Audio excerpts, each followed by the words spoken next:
Hey man, all right man, back at it man. I'm gonna show you how to test the motor. First thing you want to do is get your voltmeter, turn it to 20k ohms.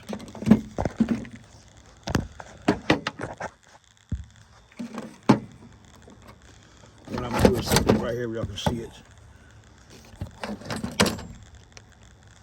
Make him roll this like a one.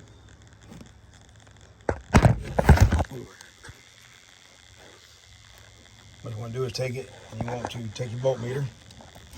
Hold straight, man. Hold straight. Like this. You'll take your voltmeter, put it on 20k ohms like that. Touch it together, it should zero out. And you want to take 1 lead of your meter, put it right here on the armature. Take the other lead and touch it right here. See how it's zeroing out? All right, see how it's zeroed out? That means that the motor, the armature is shorted. All right, you should get no reading here, period. That means the motor is no good.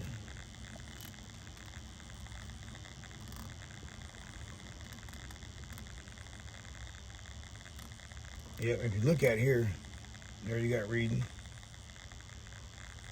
There you got it reading. But that right there tells you there that the motor's shorted out. The armature's bad. That's what's causing it to shudder. So what I'm gonna do now, so you gotta test your fuel wires. Same thing, voltmeter on 20k ohms.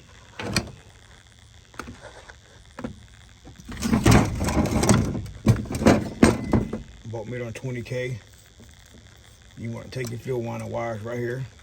Always touch your meter zeroed out. Take this right here. Touch it here. This is your fuel windings. Should zero out like that, which is good. Then you take 1 lead and touch it to the housing. All right. And you can see there you don't get nothing, which is what it should be. You shouldn't get nothing there. Then take it to your brush lead, which mine just here broke off, and touch it there. And you get nothing, which tells me your fuel wind is good. The problem here is the armature shorted out, which means buy a new motor. That's what's on there. Look here, you can see the burns. I see that two's melted together somewhere. Where's it at? Right there. That melted together. Where's it?